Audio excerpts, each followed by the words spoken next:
This is False Start, a college football podcast for everyone and everyone else. I'm your host, John Buhler, lead writer for Fansided. I'm joined today by a man who didn't spend more than what he makes in a day to watch the Atlanta Falcons lose their fifth game in a row with his fiance, Cody Williams, content director, fansided.com. Come Monday, you'll be all right or you won't be. How are you? It Being an Atlanta Falcons fan is not something I envy you for. I My Sunday's been pleasant because the Dallas Cowboys are not playing. So yeah, it's been quite nice. But I'm sorry for your loss. But hopefully you get a good loss in your life with the loss of Raheem Morris as a coach that you have to deal with. They gotta fire Raheem and Zach Robinson tomorrow. Hmm. Like they have to. Like I walked back from the establishment that I was at watching this game, and I'm like, you get rid of Raheem and you get rid of Zach Robinson, and you have Jeff Ulbrich be the head coach, and you have TJ Yates be the offensive coordinator.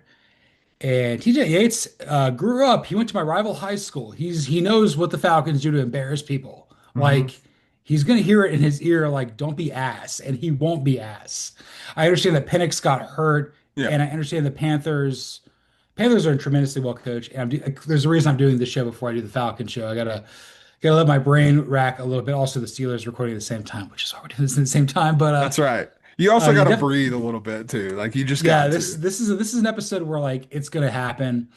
Bueller's going to be scorched earth Armageddon here. I've been dog sitting. I'm going off of 6 hours of sleep, and I need eight to be a functional human being. Yeah. But we had a fantastic week 12 here. We got a really exciting week 13 coming up here with college football, and I appreciate the fact that like you're able to view this from like an objective standpoint, and I'm just a fanatical ass about everything.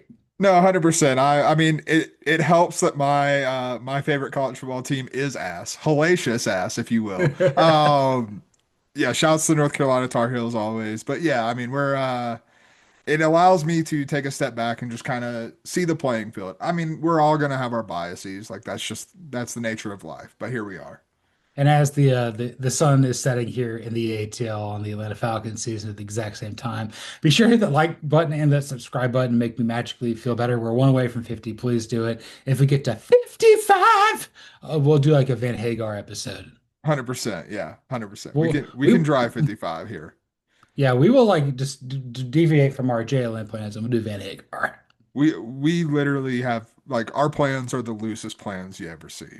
Yeah, I know it's we put as much prep into this thing as like what Tony Romo does to calling games, and obviously with that we fall started. Let's get rolling with our first topic of the day. We don't care about the AP Top 25 anymore. We care about the playoffs and who's going to make the playoff. So let's go with playoffs. Are you kidding me? Our projected 12 team brackets and our first four teams out. I would venture to guess that in our top 12 we probably overlap on at least 10 or 11 teams. I would say so, yeah. The order is probably different because Yeah. I did a hell of a lot of projecting in this one here. So we'll have some good conversation. And for the folks at home, Cody is always more of like the Nostradamus future. Me, I'm kind of more in the now, Hmm. which allows us to have great debate about what could happen and what won't happen and what will happen. It's great. Hmm. It's a good time. We enjoy it All here. right. Um, you go first. What is your number one? I still have Ohio State at number one. As do I. Yeah, like I think that what we saw from Texas A&M kind of ended that debate for me with the SEC because chances are we're going to have a Big Ten champion that is undefeated. And like as of Yeah. now, and like as much as I'm still bullish on Indiana, like I still think Ohio State probably gets the win in the Big Ten championship game. And like you'll see very shortly why I like Texas A&M is not in consideration for this for me. Ohio State's playing the most cupcake of cupcake schedule, but like we also have to accept they're playing a 9 game Big Ten schedule, Mhm. so they can't schedule as much as they did. And they went out, they had the Stones to schedule Texas, who was Mizzou Tiger, Paper Tiger out there. Yeah. And you won that game at home, and that will serve you in the end. The problem is your Big Ten schedule has been terrible. And I mean your best win's gonna come over Michigan in 2 weeks, which is so sad. Yeah, I mean the Big Ten screwed Ohio State. Like it's not Ohio State. It's like the Penn State game was supposed to matter, and it didn't. You brought up a great point on 3 yards in a cloud of punt where you're like, I still think Ohio State's really good regardless of who they Yeah. played. The margin of victory is undeniable. Sain's putting up stats and everything, and honestly, I think you and I both agree that Matt Patricia needs to win the Frank Boros Award for the best coordinator in college football. No, 100%. And like I mean, we saw what a great defense and a great defensive mind can do to a team with Oklahoma upsetting Alabama on Saturday. And like Mhm. Matt Patricia is going to throw NFL defensive schemes with NFL caliber defensive players at opposing teams. That's not going to be fun to deal with. Give it another year. He's going to be a Power Four head coach, and I think he's going to have a. It's not going to be somewhere good, but like he's at Kentucky, and they have like a run where like there's like a 6 or 8 year run where like he they remember that fondly. No, 100%. I think my one concern about Matt Patricia as a head coach would be I can't really imagine him on the recruiting trail. And more importantly, I can't imagine him being very successful on the recruiting trail, but we'll see what happens. No, but I think he knows coaching. I think Yeah. he'll relate a little bit, but like in terms of like he's taking care of himself. So I'm really happy that he's turned his not that his life is going in a negative direction, but like Yeah. he's been able to rebuild himself in a very positive way. We He's turned always his hear that on career the show. around in a very big Yeah. way. At number two, I still have Indiana, Okay, at number two, I have Georgia. And which I have at three. okay, nice. And I have Indiana at three. So like that, it's just a switch there. I think the SEC champion is going to get the benefit of the doubt and get the number two seed. And the more I thought about it last night when I was winding down editing the podcast and stuff, and I think if we get a Georgia Alabama rematch in the SEC championship game, I think Georgia wins. The problem is it's not in Georgia's favor, and there's a lot of like it comes down to the Texas game more often than not because Alabama is going to beat Auburn, Yeah, even if it is on the plains. Like we know Alabama has to win that game to make the playoff. yeah, 100%. No, yeah, and I'm with you. I'm still my projections have Texas A&M losing to Texas. So you will see that reflected in my bracket. The reason I got Indiana at two, granted, like I watched, this is probably the most like I've watched Indiana intently all season long. They did play Wisconsin. I'm pivoting off that beat a little bit more. Mark Knight's coming back from Hawaii. He's no Mhm. longer an organ donor. He may have died over there. I don't know. It doesn't matter. He's coming back. Wisconsin. He goes to Hawaii to celebrate the fact that Washington lost to Wisconsin for the beat that he covers. Indiana. Not that they're fake tough guys. I think that they are tough guys. I think there's a ceiling to what they do. I will say though, like Fernando Mendoza, he looked like the best version of Kirk Cousins I've ever seen. Like when I'm out there, I'm like when Kirk Cousins was at his absolute apex, whether that's at Michigan State, whether that's at Washington, whether that's in Minnesota, and definitely not Atlanta. That's what I'm watching in real time. And that player is a first round pick. Mhm. That's a franchise quarterback that's going to make millions.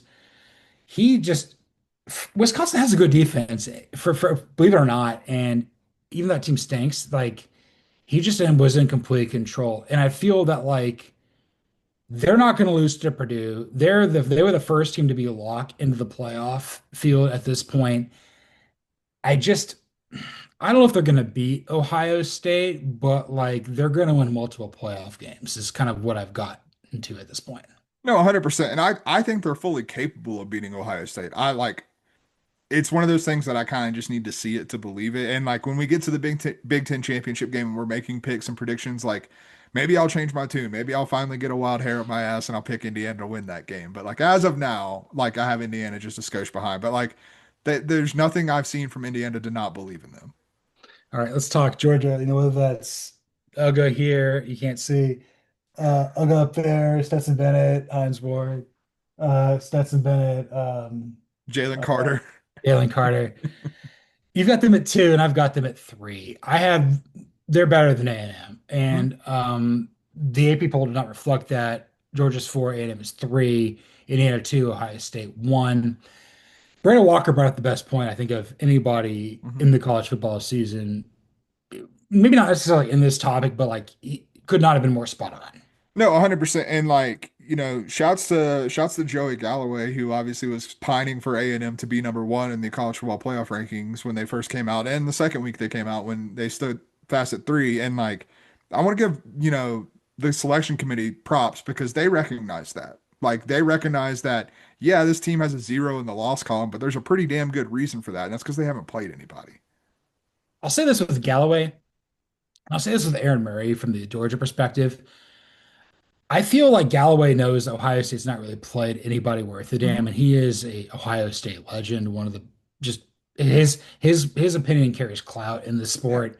He's like, I'm looking for somebody who can conceivably challenge Ohio State, make them want to play better. He thought that could have been A&M. And for a minute there, I think you and I both did. But hmm, like what happened in College Station on Saturday is just they're not there yet, and I don't think that they've been battle tested. no, God And we no. saw that with Marcel Reed that he reverted back to like tuck it and run.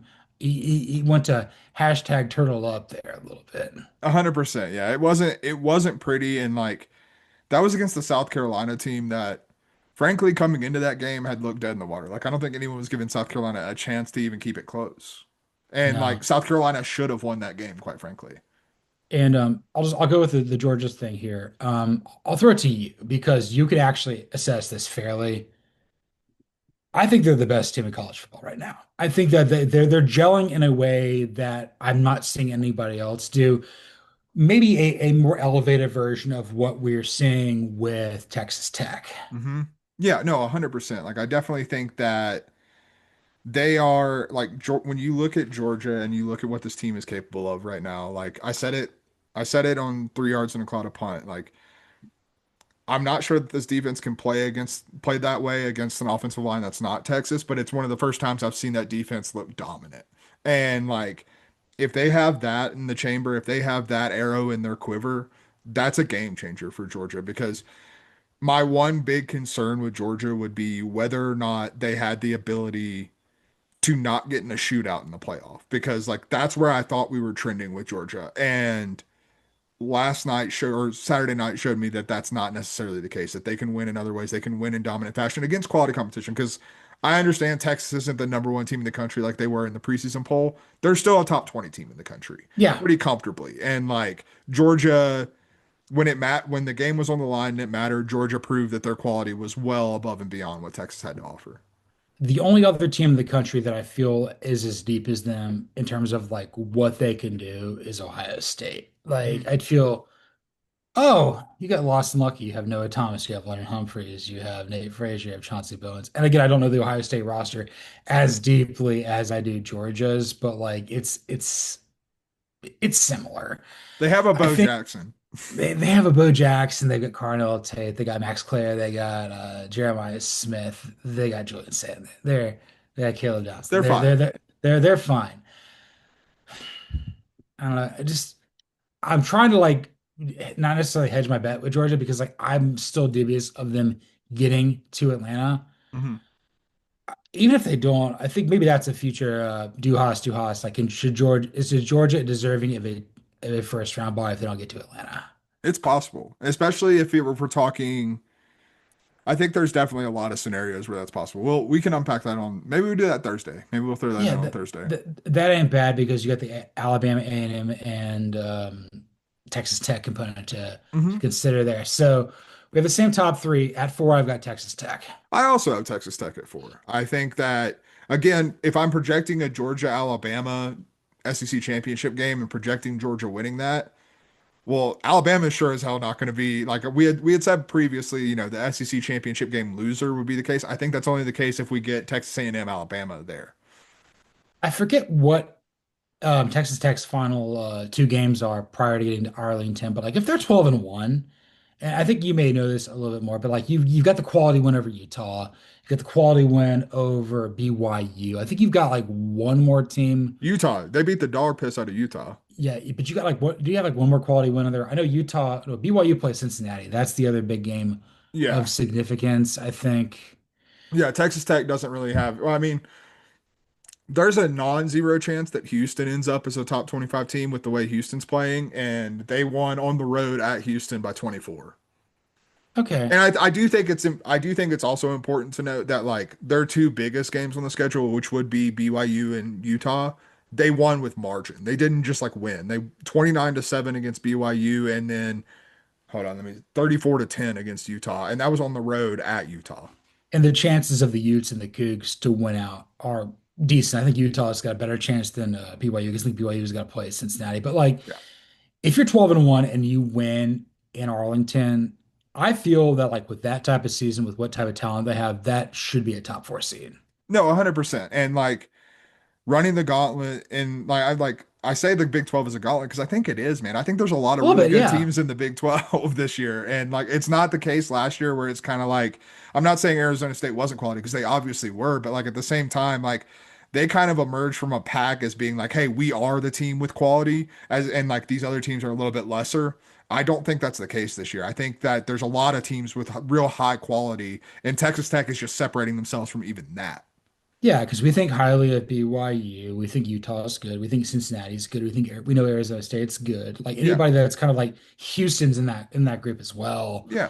The team that pleasantly surprised. But like, Like I would say like the middle belly of like the Big 12 is much stronger than it was a year ago. yeah, even the middle belly has still got quality teams like Iowa State and TCU. Yeah, 100%. And like Baylor's not necessarily record won't reflect it, but like that's not an easy game by any stretch of the No, imagination. no. So number five, I've got Texas A&M. Okay, I have Texas A&M much later. I have Ole Miss at 5. I have Ole Miss at 6. Okay, I have Oklahoma at 6. I got Oklahoma at 8. Okay, okay. Okay, how do we? Okay, so I'll go ahead and tell you, I have Texas A&M as my 9 seed. I've got yeah, I have. We're talking about the same streams. Let's start with let's try this segment's good. This is gonna be a long one today. Yeah, yeah, yeah. Okay. Okay. I have A&M at 5 just because I think they're going to get to Atlanta Mhm. because I feel like that loss is going to compound. They're going to beat Arkansas. It's going to be ugly, and then I think that they're going to have a tough game versus A&M. Maybe they do win it. I don't really know, but like if you lose your final three SEC games in a row, I'm not saying that's going to cost Sark his job, but like Kwiatkowski and like AJ Miller, you're going to be gone. Yeah, you'll need to have some serious conversations. But I look at it as obviously like we mentioned it on 3 yards in a cloud of punt. Like we both think that Texas's college football playoff hopes are pretty much dashed at this point. Yeah, Like I don't think that the even beating A&M would get them in. But at the same time, like if you're Steve Sarkisian, that ain't what you're selling in the locker room. no. And so like I think and especially and I think more importantly with that game being in Austin, I think that fan base will believe it too. And so I think Austin DKR will be rocking for that game, especially with Texas A&M coming to town because there is no love lost between those two fan bases and those two programs. And so like I just think like going back to the idea that Texas A&M is not battle tested, like I worry that they're going to go into that game and just frankly get their S rocked. Like I think they're just going to be completely rattled by what's going to happen there. So just for the sake of time, I think that A&M's going to win. You think Texas is going to win, but we still both view A&M as a playoff team. Correct. Yeah. Like I'm like 11-1 A&M is still getting into the playoff, but I do think that they are docked pretty heavily for losing one of their few tough games in the schedule. And you have Ole Miss at 5, right? Yeah, I do. Because Which like I have at they're 6. not losing the Egg Bowl. Even if I will give Mississippi State a puncher's chance because it's the Egg Bowl and they're fighting for bowl eligibility. And we'll talk about Ole Miss extended here in just a minute here. But I would look, this is Ole Miss's best season of our entire lifetime. No, it truly is. And like I said it on 3 yards of the clock. I hate to keep harkening back to it, but like I think this Ole Miss team might actually just be a better team than it was a year ago. Like I think that they have like some secret sauce that last year's team just didn't have because like they would have lost the Florida game last year. They did lose the Florida game last year. It was a different game script, obviously, but I mean that the iteration of the game that was played on Saturday night, last year's Ole Miss team is losing that. I've been thinking about this, and I'm because I've had a day. I think Trinidad Chambliss is kind of better than Jackson Dart, and so there's certain traits that he has that Dart doesn't have, or Dart has not developed yet.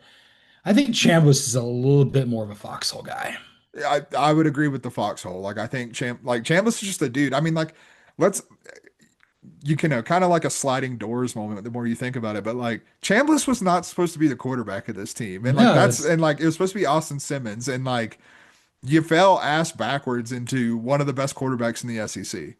I'll tell you what, Austin Simmons, you transfer to Miami and you're gonna win the ACC. 100%, yeah. I mean, not that that's a high accomplishment because the ACC blows, but yeah, That guy's talented. I think that yeah, Chambliss has like another year of eligibility. I think like it's gonna be him and Stockton are gonna be kind of the guys vying for like the best of the SEC next year. I feel potentially. 100%. Read read read Assuming read Simpson, read read two. yeah, assuming Simpson doesn't go, still goes to the NFL, which he should, and he most likely will, but that's not a guarantee. Yeah, like at this point, like Mendoza and Simpson, like the money's too good. You can't not do it. Even though I think that like you can play for the Jetty Jets. Yeah, I mean, you're not going to fund franchises by any stretch. Like, as of right now, you'd be going to the Jets and Browns, take your pick. Neither is a good place to be. And their comps are so easy. It's Matt Stafford for Simpson and Jared Goff for Fernando Mendoza, and those are going to work. Hmm. It's going to work there. Yeah, 100%. All right, so Ole Miss, I do view favorably. I just I feel like I think Abraham's going to win that game. Seven, I've got Oregon. 7, I have Notre Dame. I have Notre Dame at 10. You go Okay. ahead. So I just you beat the hell out of Pitt, and now you've got two non like teams that are not going to bowl games. Like you're gonna finish the season 10-2, and like it's not what I would do. It is what I think the committee is going to do, and the committee already has a rocket ship up the Fighting Irish's ass. So like they're just gonna keep rising as other teams fall back. Like if Texas A&M falls back, if Oregon falls back, which I have them doing, like Notre Dame is just going to keep getting pushed up. And I'll go ahead and say this, like the reason I have them at 7 and not as like 8, I have USC at 8. And they obviously have the head-to-head win, and we've seen the committee honor head-to-head pretty starkly so far this season. So like Notre Dame has to be ahead of USC, and if I have USC at 8, that's where they're going to get slotted. I have a feeling our first four out is going to be just the biggest discussion at this point. Hopefully, we can try to like keep this thing concise here. But I don't trust Oregon right now until I see it. I think they're going to beat USC, and those teams are fighting for a playoff spot. Hmm. The Big Ten's only going to get three in this year, and it's going to be Indiana, Ohio State, and the winner of that game. 100%. Yeah, and I have USC winning that game. Which I'm not ruling out either. I think USC's got a little bit more grit than them, and I think they might be able to do it. But right now, I'm gonna give Oregon a little bit more love just to build up and tear them down. That's right. Yeah. Yeah. I mean, well, we can dog them, next week if they do lose that game. You mentioned your eight, right? Yeah, that's USC. I have USC at 8, hosting a playoff game. Eight is Oklahoma for me. Okay. And I have Oklahoma at 6. So let's talk about a little bit about the Sooners real quick. I think they're in Yeah, I think they're a lot. And like because barring a catastrophic loss in the last 2 weeks of the season, like they're in. you're gonna win Peace Pipe over Mizzou, which I love calling that the rivalry. I love calling it that, man. It's Yeah, so cool. 100%. For the record, like when they played in the Big Eight, they played for the Sooner Tiger Peace Pipe, which is not politically correct, but that's Peace Pipe, brother. 100%. And then LSU, who got to 6 wins, we'll talk about them later. Oklahoma, like they have a shell, which is like they have a nucleus of defense, which is like they're never gonna get like royally embarrassed, maybe outside of a rivalry game. Mateer is the most frustratingly good quarterback in the Power Four Yeah. right now, where I'm like,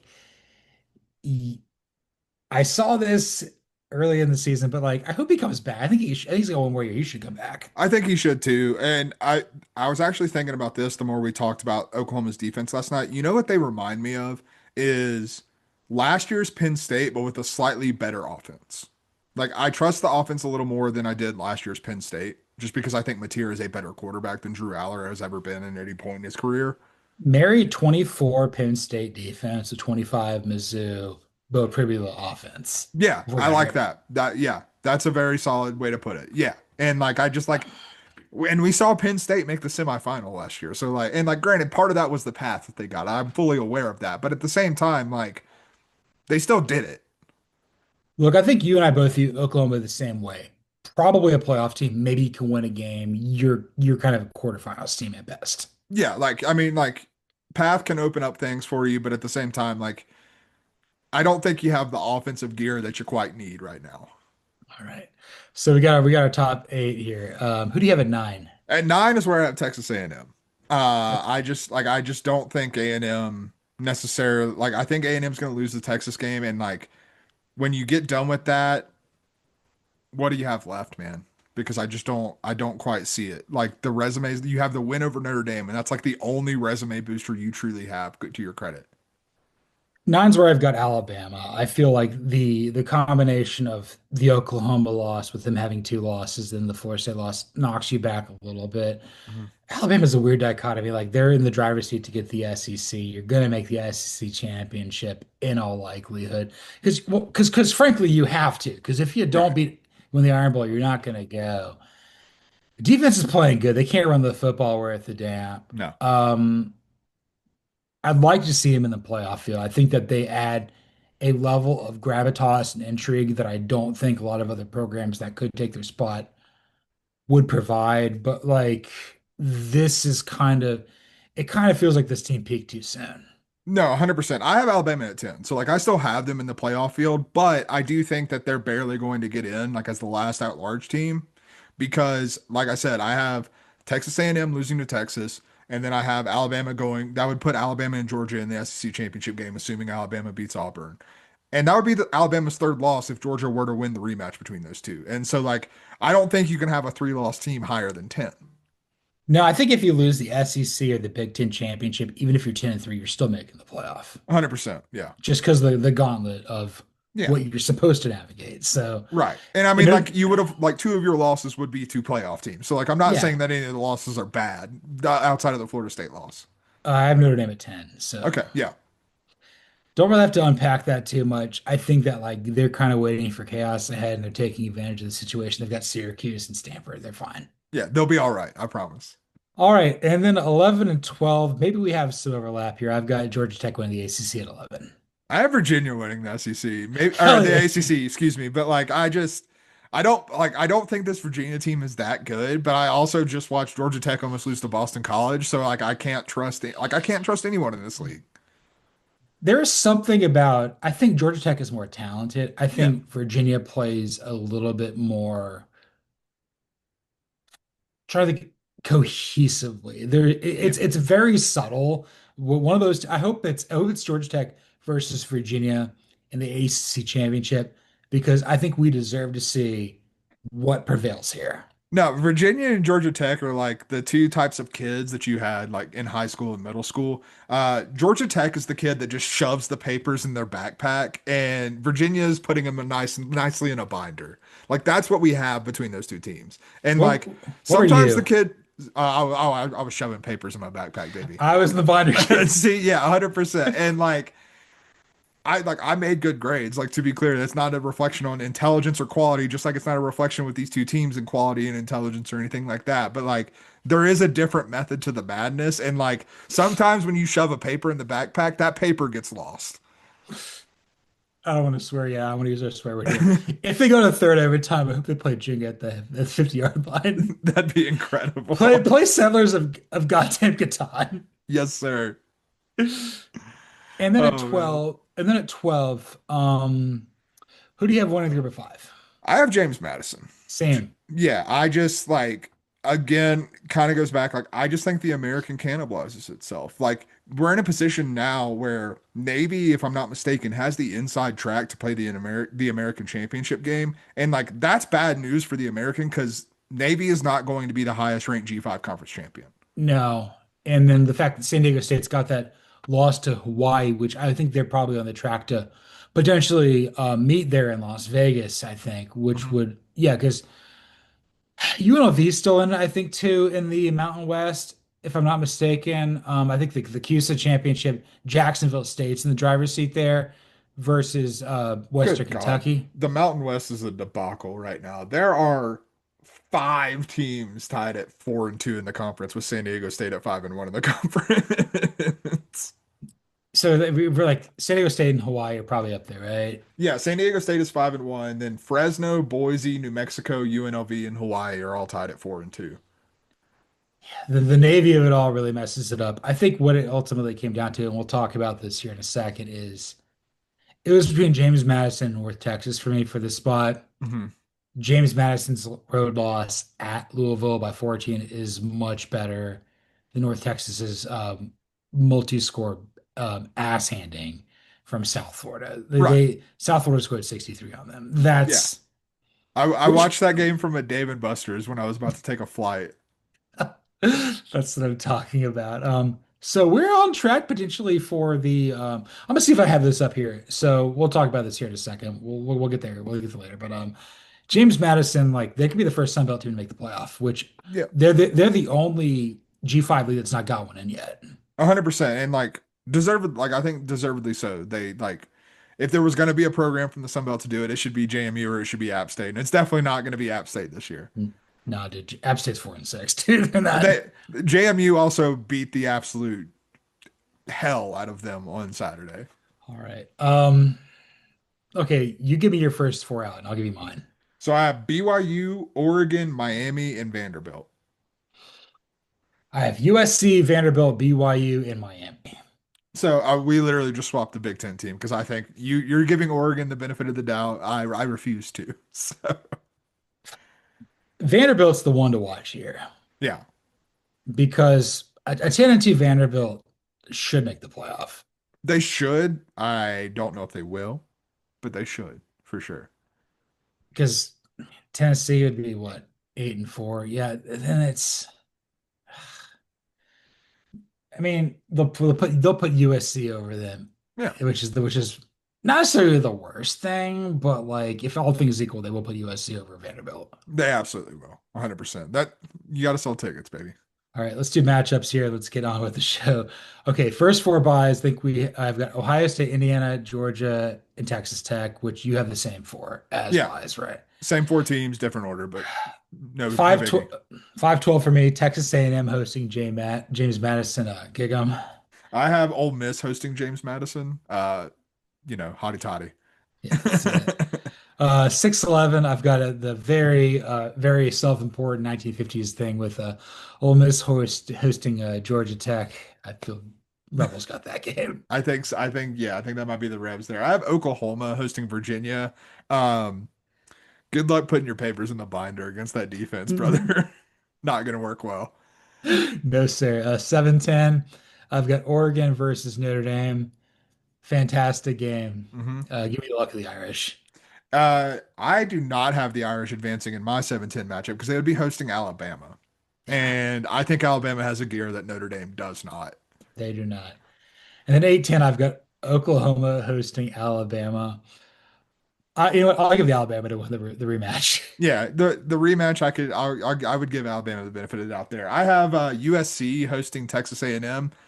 Brother, I don't feel confident enough to make a pick in that. I have no clue who would win that game. I'd probably go A&M.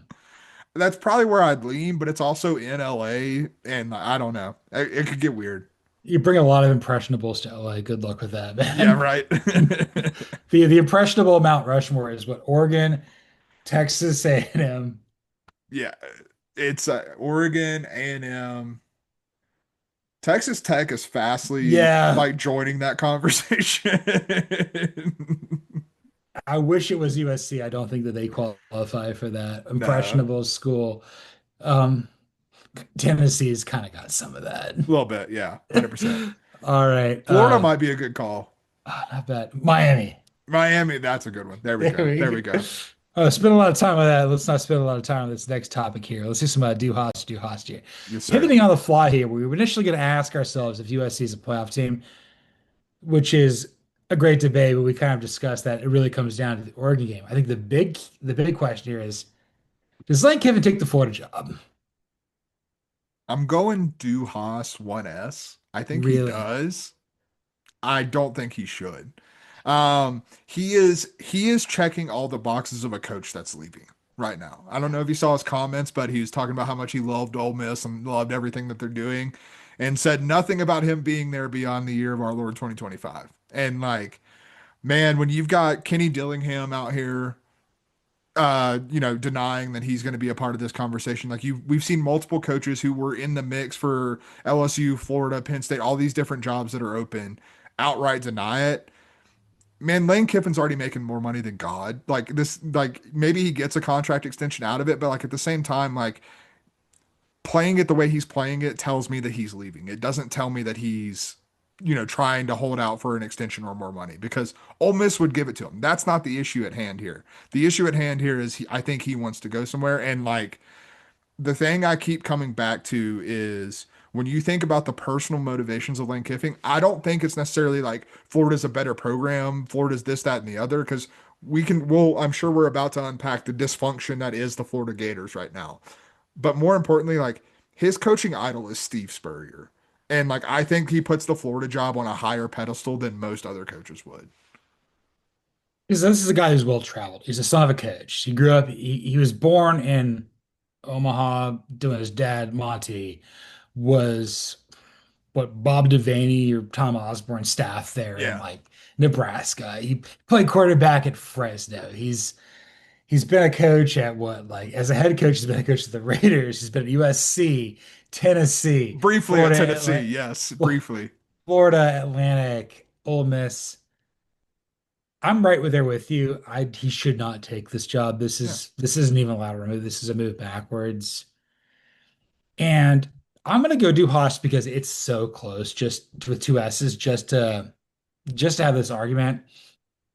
It's gonna come down to a bidding war between Keith Carter and Scott Strickland. We all know that. Mhm. I think for as much as he loves Steve Spurrier, he has Jimmy Sexton as an agent, and he Mhm. is gonna squeeze every cent out of the state of Mississippi for him to be the third highest paid coach in college football behind Kirby Smart and Ryan Day. And he's going to stay. That I could absolutely see. And like to be clear, my opinion that he is going to leave for Florida is not the same as my opinion of should he No, leave for Florida because no, he should not. Right no. now, Ole Miss has a higher ceiling than Florida. Florida is in complete disarray right now. Like Florida is not like you can blame Billy Napier all you want. You can blame this all started back with Dan Mullen, man. Like when Yeah. they fired Dan Mullen, like yes, the recruiting was an issue and that needed to improve, but like you also had stability with Dan Mullen that you have not seen since you fired him. I, maybe you throw James Franklin 10 million a year. Maybe. That's Yeah. the only because it seems like drink, Eli Drinkwitz, excuse me, Penn State or Mizzou or LSU. Yeah. If he goes to Florida, it's not going to be a difference maker. No, and I wouldn't hate Florida hiring Jed Fish. So we've talked about that No, many times. And like I think that would be a great move for the Gators. his family's still in Tucson. He's up there in Seattle getting rained on, getting his ass kicked. Honestly, I think Florida should probably hire Jetfish. Yeah, I mean, you could do a whole hell of a lot worse, I promise you. You got a guy who's what he was in what tap with Howie Roseman at Florida, like just getting their ass kicked is like, oh, we did play chip. Let's do something hell even worse with Steve Spurrier. Right, Uh, 100%. and I think Jed Fish would like he'd win. I don't know if he'd be like Spurrier or Meyer. We have to remove that, but if he's like Doug Dickey or something like that, or like, I mean, because he's one of their own, if he's like Mullen or Zook or better, I think they'll give him some runway, and I think they'll Yeah. give him the benefit of the doubt. They'll give him a grace period, which like I don't like. Honestly, like Lane Kiffin going to Florida could end up like Brian Kelly at LSU. Like, and Yeah, I think like it's a more natural fit. Like, I think Lane Kiffin has the personality to fit in at Florida and like win people over. But at the same time, if you're not winning games, it's not going to matter. And like, you mentioned something interesting. Like, if you said if Jed Fish isn't Urban Meyer or Steve Spurrier, newsflash to every Florida fan who hears this, those two coaches are two of the greats of all time. They don't yeah. grow on trees. You got incredibly fortunate to have them both pass through Gainesville. That's not an everyday occurrence. You can't just go somewhere else and pick that off a tree. Like that's not how this works. And like if you're holding every coach that you bring in to that bar, you're going to keep going through this cycle where you're firing someone every 4 years because that's an unrealistic expectation. That like Ohio State get like Ryan Day, we had conversations throughout last year about like can Ohio State move forward with Ryan Day, and That's because he's having to live up to, Urban Meyer, Jim Tressel, Woody Hayes, all the greats that came before him. At the same time, Ohio State knew he was one of their own. And to your point with Jed Fish, they knew he was one of their own and they had faith in him. And like, lo and behold, it paid off and you just won a national championship. Florida has never exercised that patience since Urban Meyer left.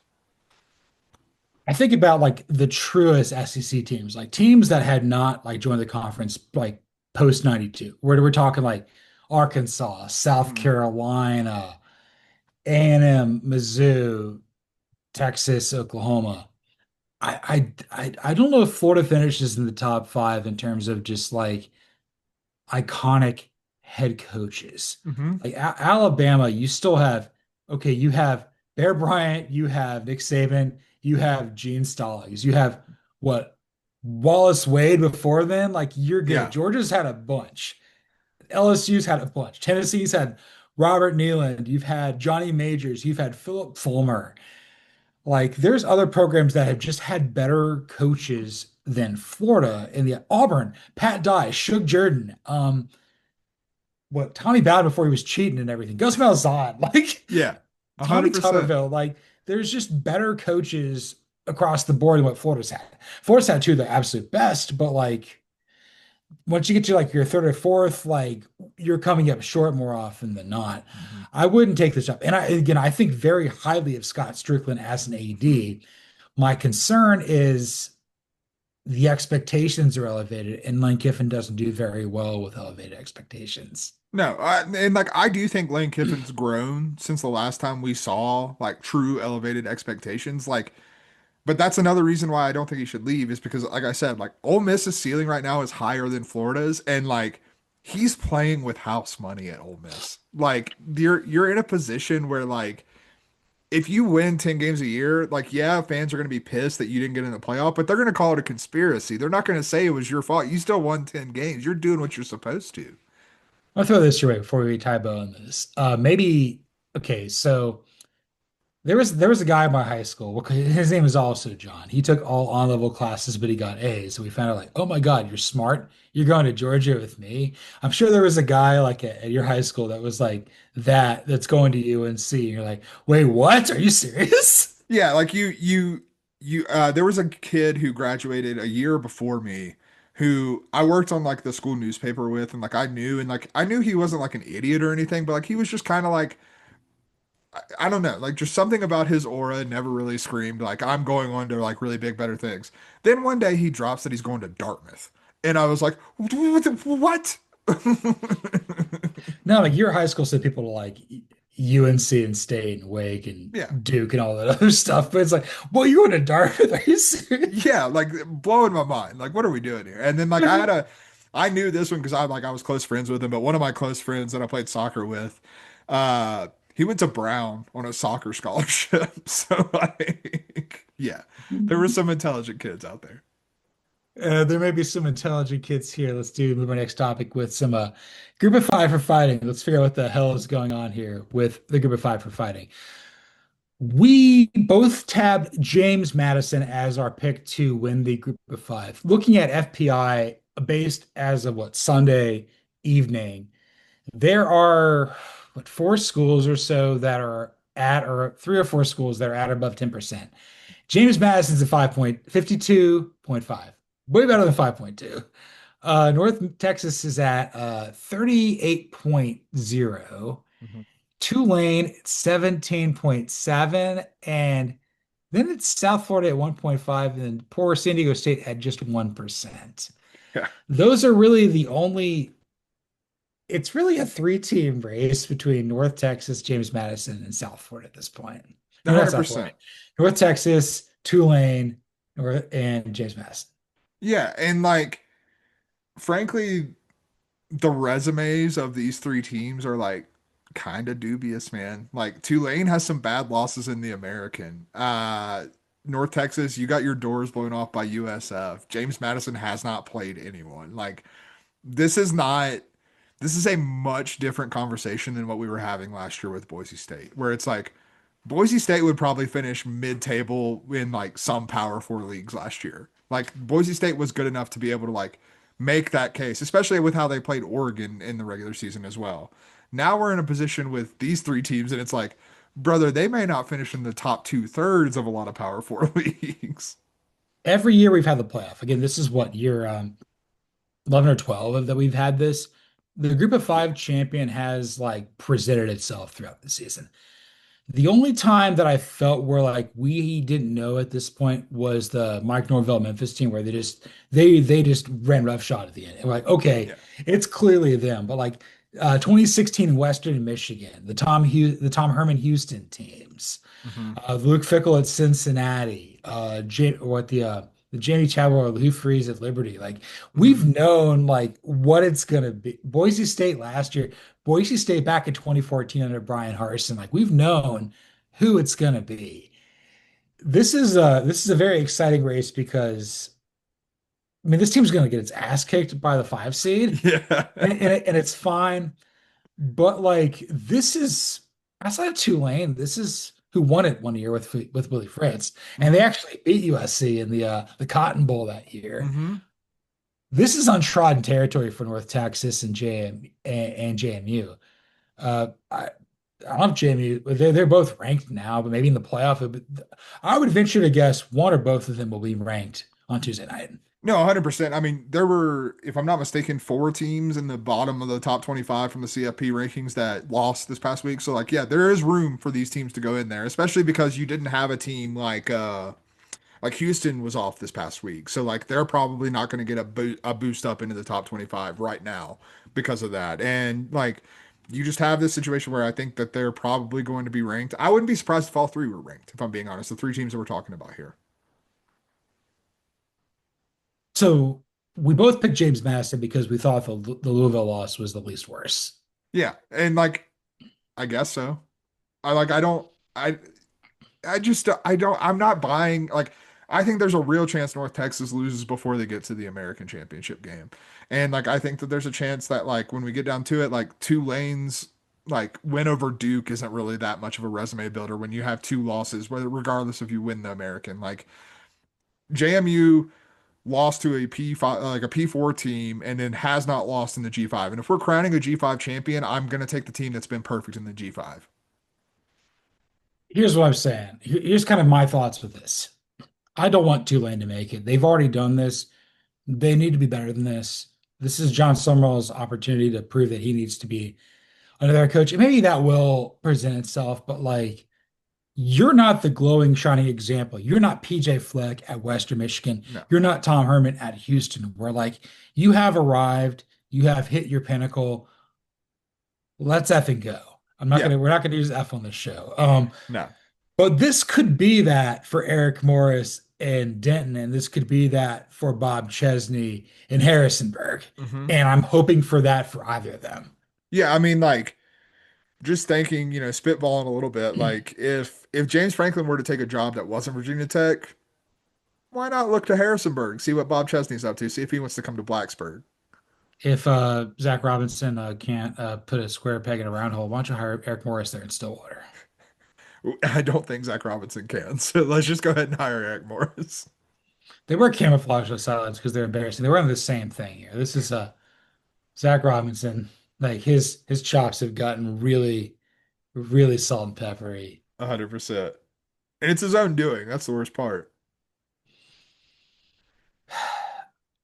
It needs to be James Madison or North Texas, and I think that people should be rooting for that this year. I agree, absolutely, and but like I will like I'm happy that we have some semblance of drama because like again last year there was none. Like you said, we've normally been able to figure this out pretty easily, and it's been a well as long as they don't slip up. Well, everyone's slipped up that's been in this race. Like USF, every time that they get in the position to be the projected G5 champion, they've slipped up. Memphis blew their shot when they had their chance, and like it would not, again, to the point of the American cannibalizing itself, like, would not shock me if North Texas blew its shot at some point or if Tulane blew their shot. Let me real quickly look at North Texas's schedule because I think they have one game. Never mind. They do not. They play Rice and Temple. And no offense to the, me familia, Scott Abel there at Rice. I don't think that's going to be a loss there. Those are like halfway decent American teams, but Yeah. you should win those teams. And then Tulane's finishing stretch. Do, do, do. Temple and Charlotte. So a halfway decent team and then Charlotte. Charlotte's going to get Georgia in the playoff. Honestly, just play Ryan Puglisi on Saturday. 100%. Dude, just run the Wildcat. Let Cash Jones play quarterback since you love him so much. You know, Fatone Bata died, so Cash Jones could live. That's I don't right. care if Fatone Bata is still out there, man. I don't know. I feel like I do feel as though all three of those head coaches are going somewhere else.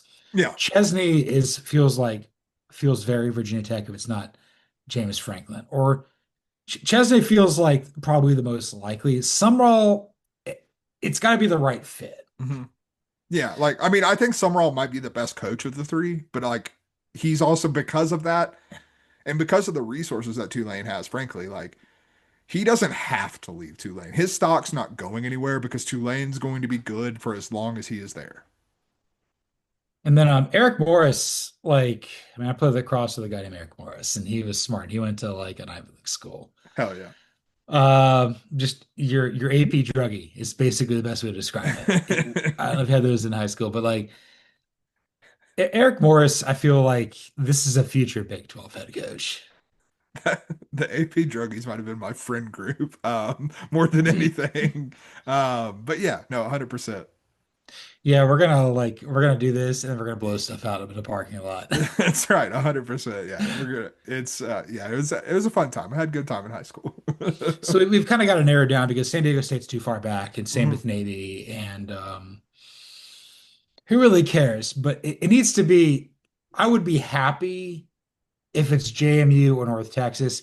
If it's Tulane, then I think that team is more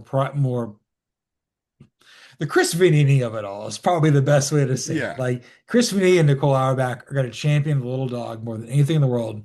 But you and I both know if Tulane got in that spot, they've got the best chance to upset somebody. 100%. Yeah, because I think that John Summerall knows how to play Power Four competition, whereas that's kind of uncharted territory for Bob Chesney and Eric Morris. I don't know if that's true. And I also have no idea who's in your Heisman ballot. Let's move on to the second half of our show with live from Eric Crouch's couch. Our projected, if we had Heisman votes, which one day we will, and it's going to be great if we can't do this segment anymore. Who would be on our ballot? 12 weeks in at this point? You go first. Who's your number three? And number three, and I'm keeping Marcel Reed there. He pulled it together obviously in the second half against South Carolina and got out of his head of being the Marcel Reed of old. And like the numbers are there. Texas A&M is undefeated. I don't think it's been again because of the level of competition, because of the times when he has not looked, when he has reverted back to the 2024 version. I can't quite get him higher than three, but I don't think he's done anything to necessarily take him off my ballot. I have him at four. I Okay. have him as like he's gonna get there. I think that the comeback win is great, but he's not getting the credit for it that anybody else has deserved. This is kind of more of like Elko figuring it out and Shane Beamer just eating it, just eating a foot long pile of ass. That's right. Just but I think Reed ultimately does get here at three for me. I have Julian Sand. I Okay. don't think he's played anybody worth a damn, but everybody who votes for the Heisman doesn't actually watch the games. They just look at the stat lines, think it's going to be great. I think he'll get there. I don't think he wins it. I think he's due for a stinker versus either Michigan or presumably Indiana. Mhm. But I think he's kind of tabbing that box. That's the Brady Quinn, Alex Smith, Kenny Pickett. It's like we're glad to see you there, but there's no way in hell you're winning this award. Yeah, the token invite, it's got to happen. I have Julian saying it for the reasons you mentioned is I watch the games and I see the defenses that Julian saying is playing, and I see the fact that he gets to throw the ball to Jeremiah Smith and Carnell Tate. We may have the same guys at the top two, I which would think be we do. really number two. Give me Gunnar Stockton, brother. Same, brother. Like I think that he's more than earned it at this point. Everyone's saying like, "Oh, the stats don't matter." This is the closest thing we've seen to Cam Newton in the SEC since hmm Cam Newton, and it's it really is. It's nice that it's on my side. The guy the guy parks his truck that's older than my truck that I just sold. Like It's a very Northeast Georgia thing. He parked it like across from like the Tate Center in like a parking lot. Just the most He probably humble paid for guy. parking too. If the guy could do it for charity, that's the most AGR guy I've ever seen in my life. Love it. uh, it's there is not a better quarterback in the red zone than Mhm. Gunnar Stockton. He locks in, and I'm he got that touchdown over Texas that he did not get over Florida. And it was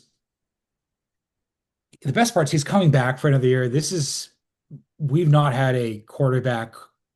We've had some really good quarterbacks in Georgia. He lacks the dumbassery of Stetson Bennett.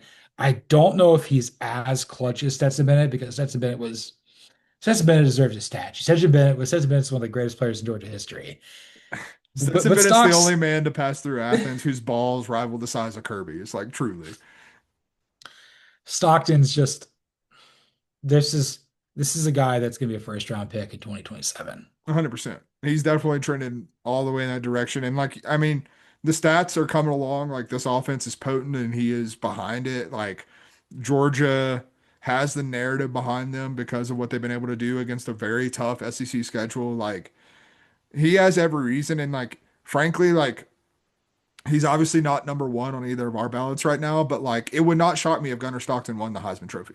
No, because you've got an opportunity to pad stats briefly. You will give way to Ryan Puglisi there versus Charlotte Saturday, and then honestly the weird thing with we'll get to that more with clean old fashion hate. That's going to be a very interesting game because I think both teams like Georgia's going to be in the playoff at that point. Tech's going to be in the ACC championship at that point. Hmm. So that it's going to be a weird. Yeah, It's it's going going to to be a people weird playing dynamic. people playing chicken in a pool, man. 100%. Um, Take the under. That's my advice. Stockton has like sixth best odds. I saw it 28 plus 2,800. Dumb, Yeah, I don't stupid. understand it at all. But No, hey, this guy's gonna be there. And number one's Fernando Mendoza. yeah, yeah, I mean, it's Fernando Mania, baby. I was telling the Arizona State podcast, like I said, like this, what he is doing is the best that Kirk Cousins has done. Like it's Mhm. just like it looks like Kirk Cousins physically playing exactly like Kirk Cousins did, peak Michigan State, peak Washington, peak Minnesota, not the Falcons, but like it's exactly what this is. This guy is so in tune. He's he with Signetti's offense and then with Stockton with Bobo, it's hand in glove. Yeah. And the fact Indiana is 11 and 0, the first team to officially lock their way into the playoff. Indiana deserves this. If Gunnar Stockton's not going to win the Heisman, I hope it goes to Fernando Mendoza. No, 100%. I mean, like he has the stats, he has the resume, and but more importantly than anything, he has the narrative. I say it all the time. The Heisman Trophy is a narrative award just as much as it is a stat-based award. And like you have to marry the narrative with the stats. That's why Travis Hunter won the Heisman last year. Like saw it coming from a mile away. Like whether or not he deserved it over Ashton Jeanty, who obviously had better stats, the fact of the matter was he played two ways, and that was going to carry as much weight as the media allowed it. Well, brother, this quarterback Fernando Mendoza has Indiana at like competing to be the number one team in the country. And like this is Indiana football that we are talking about here. And like that's enough of a narrative for me, man. The crazy part, I think, with this is like Ty Simpson's probably five for both of us, or six with Jeremiah Love. Yeah. Five A, five B. I don't feel good putting either at six. So I'm gonna call him 5A, 5B. It kind of feels like it's the top four going to get invites at this point. Yeah, 100%. Even though I've been arguing for Simpson or for Stockton to get one, if it's five, give it to Simpson. Maybe more so than Pavia, unless Simpson like really falls apart. I will say though, if Pavia leads Vanderbilt to the playoff, Yeah. he may deserve an opportunity there too. No, 100%. I mean, even if he leads them to a win over Tennessee, which has not happened in a long time. And I'll say this: push comes to shove, if I have the number one pick in the draft, I would probably take Simpson over Mendoza. Okay. I still lean Mendoza because your Kirk Cousin points are well taken. I think he has more upside than Kirk Cousins. He's more athletic than Kirk Cousins has ever been. Like Kirk Cousins, not exactly what I would call fleet of foot at any point of his career. Mendoza has a little bit of juice in his legs. And like, yes, he's experienced, but he's also still young. Like, I'm pretty sure he's 21, 22. Like, I think there's still upside for him to get like overachieve a Kirk Cousins level, but you already know you're getting Kirk Cousins, and then like with upside potentially, like and like with the experience factor that I'm still going to value that more over Simpson because Simpson still has a little bit more ball of clay to him than Mendoza Which does. is the Stafford, the Hmm. Darnold, the Herbert, Bortles, whatever that is. Whereas like Mendoza's Goff, Ryan, Hmm. that prototype. Which God And knows that like if I'm the Jets or the Browns, take that. Please God, you haven't had that in so long. let me put it this way, those two prototypes are gonna work. Like Yeah. we've seen this enough over the last 25 years that it's gonna work. This is not that hard, Hmm. but they will make it that hard. Oh, they will, 100%. They're putting the square peg in the round hole always. And let's put the square peg in the round hole with our penultimate topic here with this or that. Cody's got the spinner, and if the internet collapses on him in Los Alamos because some guy with a GED education's cutting through pipes, I'll find it out here in Atlanta. 100%. We'll figure it out. All right. First team on the docket for this or that. We've got the Yukon Huskies who punched another win. Shouts to the Huskies out here. Eight and Uh three, yeah. yeah, did not see that coming. I'll tell you that right now. And then Oklahoma State is the other one that we've got here. This is such a referendum on Oklahoma State. Oklahoma State should win this thing 10 out of 10 times. And the fact that they're not, and it's not even close. It's absolutely Jim Mora Jr. The fact And that they like I'm sitting here thinking, is there a program that has worse vibes than Oklahoma State in the country? Boston College, that's about it. And Boston College almost won a game against a ranked opponent. So like I still might take BC. Could UConn win the ACC? Yeah. Oh God, yeah. With I think with you and with I with could win the ACC.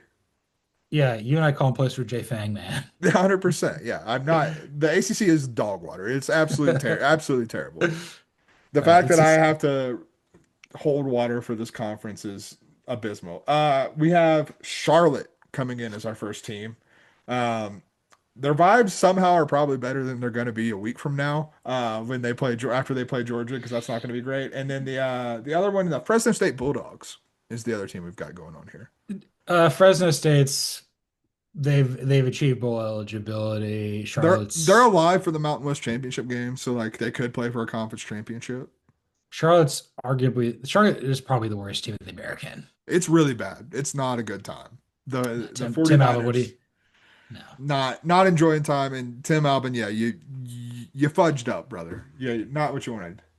Um, oh, this is an interesting one, especially depending on who we get. First one we got in this next pair is Maryland. With Right. we mentioned it, you mentioned it pre-show, but Mike Loxley getting the vote of confidence. From Jim Smith, yeah. Yeah, 100%. So when you're having to throw out votes of confidence, it normally doesn't mean the vibes are in a great place, but Maryland has like a baseline level of vibes.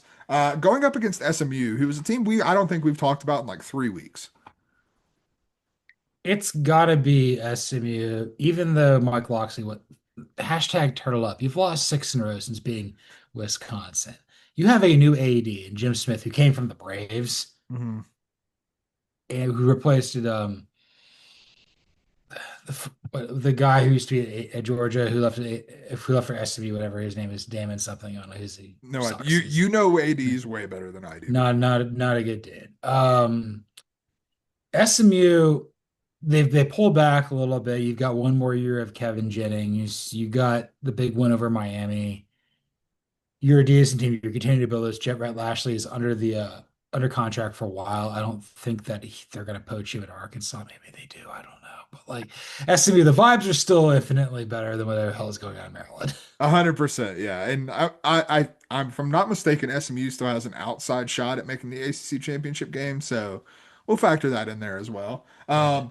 All right, first team in our next spin, we got Cincinnati, which interesting one. Coming off a loss, obviously, and then we also have the Duke Blue Devils, also coming off a loss and no longer in line to win the ACC. 7-3 Cincinnati, 5-5 Duke. I think you got to go with Cincinnati here. I Yeah. think that Cincinnati has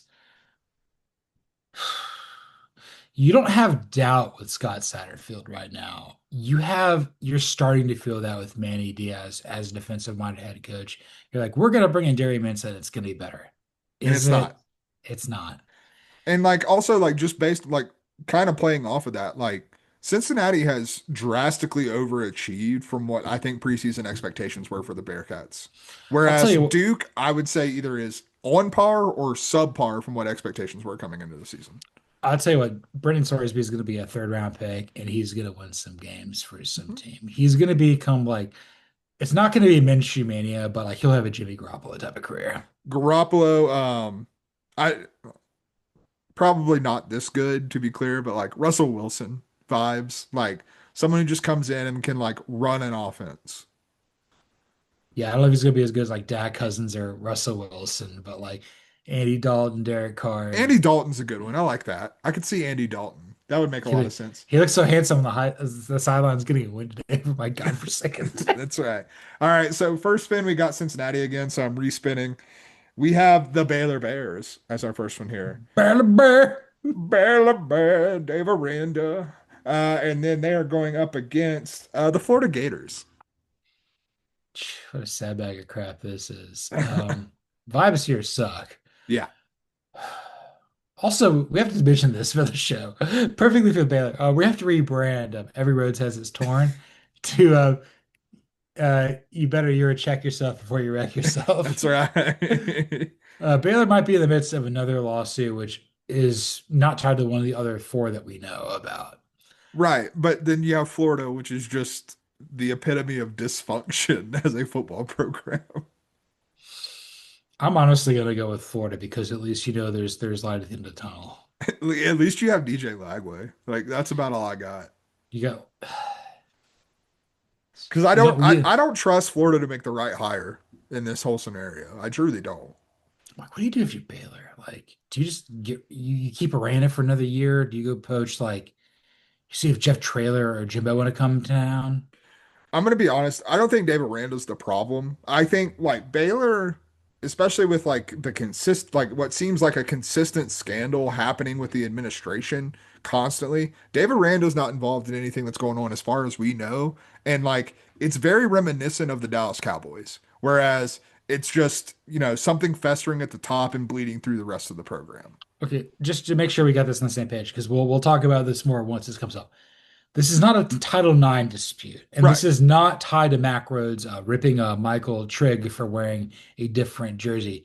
This is something else. This guy has recused himself from being the Baylor athletic director and the committee chair of the college football playoff.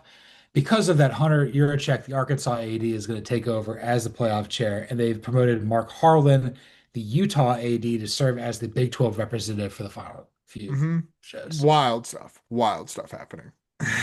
So Florida. Florida, which is more just a sad state of affairs for Baylor than it is a testament to the Gators. All right, last series suspense. What we got?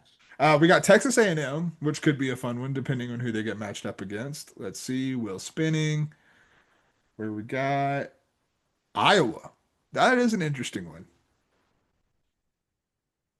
I would still probably go Texas A&M because Yeah, you're undefeated. You're going to a playoff game. You've got what Samford and yeah, Texas left. yeah, LSU, you're 6-4.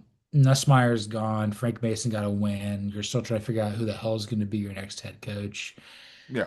No one has a clue. Yeah, A&M. Yeah, I would go A&M as well. I think that, basically being locked into your first ever college football playoff berth, vibes are pretty good. I think the Baylor Florida one was the best one we had, I, dude. just two sad bags of crap. Which one's sadder? I think of like that was not the best series of spans of six, but that was probably the best individual one. Yeah, 100%. Not the best series by any stretch. And we got a lot of not of the best here. We got to pour one out and do some bulling here. And before we begin, I just want to bring this up. There was only one team on Saturday that punches ticket to a bowl game. Three did it during Maction, and we have a lot of teams we got to pour one out for. It's a real have not situation we got going on All here. right. Jeez. I haven't even counted how many pour one outs on there. This is just the this It's is a a lot, forgot man. This is a Fakab report card, dude. Yeah, Uh, it's terrible. It's awful. Got to pour one out for the Air Force Falcons. Triple option's not working there in the Mountain West. Troy Calhoun's an institution. He's at his alma mater. In a way, it kind of feels like you've hit the wall with Kinui Matalolo there at Navy. You're gonna probably ride this out for another year, but like you're past the point of diminishing returns there in Colorado Springs. 100%. Yeah, it's I don't think we're going anywhere fast in Air Force. Pour one out for the Akron Zips.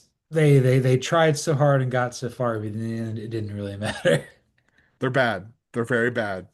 I saw something about like LinkedIn Park, and it was I applied so hard and tried so hard, but at the end I didn't get hired. Welcome to 2025. Pour one out for the Florida Gators. Toxic job. Toxic Oh yeah. job. There's the second worst team in the SEC behind Arkansas. Just not good. No, it's I mean, if I want to give Florida any credit and kind of to a testament to the vibes conversation we just had, like they're not quitting, so that's They're good. not. They're just not a good football team. No. And pour one out for the Michigan State Spartans. The fact Jonathan Smith didn't get fired today is kind of shocking. Yeah, maybe they're just holding out for reasons unbeknownst to us, but not a good football team. Just hire Pat Narduzzi and fix this thing, Ooh, trials, things are just going to get more difficult from here. man. I don't think we've ever given enough credit to what Mark D'Antonio has done here. This guy, 100%. that guy was the guy's an incredible coach. Yeah, 100%. Pour one out for in your backyard there in Las Cruces, the New Mexico State Aggies. Yeah, program has not been the same since they lost Jerry Kill and obviously Diego Pavia. Does Antonio Banderas have more eligibility? We can only hope. Need to see him out there. Pour one out for the San Jose State Spartans. Kennan, Coyotes are back on the field, man. It's no good. don't. Pour one out for the South Carolina Gamecocks. The thing that you and I were single-handedly combined the dumbest on this year. One Yeah, and seven SEC play. big What the miss. what the F, dude? Yeah, not what we were looking for when we were talking when we were hyping up South Carolina. What's the rule here? Nepotism doesn't work. Correct. Yes. Never has, never will. Shouts Brian Ferentz always. He deserves to coach on that team, dude. Pour one out for the UAB Blazers. This is just like it was a matter of time once you fired Trent Dilfer. This is Yeah. I do feel if they make a savvy hire, which was if they make a smart hire, I feel like they could turn around pretty quickly. Look at what Yeah. Eric Morris is doing at North Texas. It's not that far away, but like there's a brighter tomorrow there in Birmingham, which Maybe is get a that is college football coach. Maybe that yeah. would help. Get a college football coach. Get hire Mike Bobo. Not a Don't not pull. a mediocre former NFL quarterback who was coaching high school. Maybe don't do that. Christian private high school in Nashville. Yeah, exactly. And I mean that is disparaging and possible. Pouring out for, Derogatory. pouring out for the UCLA Bruins. I don't care how blonde Jerry Neuheisel's hair is. Just hire Dan Tomlin, bring him back, brother. 100%. And keep like I think Neuheisel's done a really nice job since he took over, but like keep him as the OC. He's not a head coach. No, not really great for Tim Skipper either. Thought he had an opportunity to get to be a head coach, but he is what he is. Yeah, 100%. Pour one out for the ULM Warhawks. Is Bryant Vincent the head coach there? No, no, it's yeah, because I think that's De right. Desiree's the guy at Lafayette, right? Yeah, Bryant Vincent, I think ULM. Yeah, he is at ULM. This is the guy that you should have hired at UAB. Honestly, hire him instead. Yes. You always Again, make maybe don't hire a high school coach. Maybe just don't do that. don't do that. Pouring out for the Virginia Tech Hokies. Philip Montgomery, they've clearly moved on from. There's been rumors out there it's going to be James Franklin and everything like that in time. Yeah. Virginia Tech is sneakily probably, I think it's potentially a better job than some of the SEC ones that have opened up because I think there's a pathway, there's a vision where some of the other ones are just clouded in a bunch of crap. Yeah, I mean, it's like not to like be too doom and gloom about it, but like I truly think Virginia Tech is at its floor. Like I don't think it could get much worse for the Hokies. Like it's all upside, baby. No, they'll turn it around here in about 3 or 4 years. Like 3 years, they're gonna be playing for an ACC title. Like this is not Yeah. another possibility. Pour one out for the West Virginia Mountaineers. We knew this is going to be challenging for Rich Rod Yeah. back in year one. This was a bottom four team, conceivably in the Power Four entering the year, and they're not that. They're just not good. Yeah, like I'm gonna spin it positively. Like last year's what like with this roster that West Virginia had or has, if Rich Rod wasn't your head coach, you probably were not bowl eligible a long time before now. So like the fact that it took this long to, for us to be pouring one out, I still think Rich Rod is going to work to some degree at West Virginia. And in the words of Pat McAfee, eat shit pit. That's right. All right, and then the last one, we got to pour one out for my band of my existence, the Wisconsin Badgers. It's a Carter bad Smith football is team. It's a bad Carter. football team. That's an embarrassment of a football team. Watching Indiana kick your ass, knowing that that's what you used to be and what you used to do to them. Hmm. When you have a divorce in life, like you have to expect that your significant other is going to have success too. But when it's just gonna hit the fan for you, this is what a referendum. Also, Jason X out there, man. Hmm. This is better than the Steve Coogan. Yeah. Jeff Grimes, I think, had some moments there for the offensive play calling. Mike Tressel's not the problem. The problem is Chris McIntosh is his brain is just effing cotton candy. The guy is a moron. Yeah. And he hired a moron, Yeah. hired a nut that didn't fall from far from the same tree. I don't care how many guys we had here. That was a lot of pour one out. We've only got four teams that are going to Yeah, pull the it. bowling portion is going to go very quickly. And because we're going to say this because it's going to be fun, we're going to do it at the same time. We're Yes, both going to sir. give like a thought about each one, and then like I'll say it, then you say it, and then we'll do it together. Let's do it. The Central Michigan Chippewas have decided that they don't want to be hanging out with sharks. Yeah, this team might be the best in the MAC. They're at least like the best offense in the MAC, and because of that, they are going bowling, Bowling, bowling, bowling, bowling, bowling, bowling. bowling. We got two more, three more to get better at this. It's okay. We're not going to do it, but it's going to be fun trying.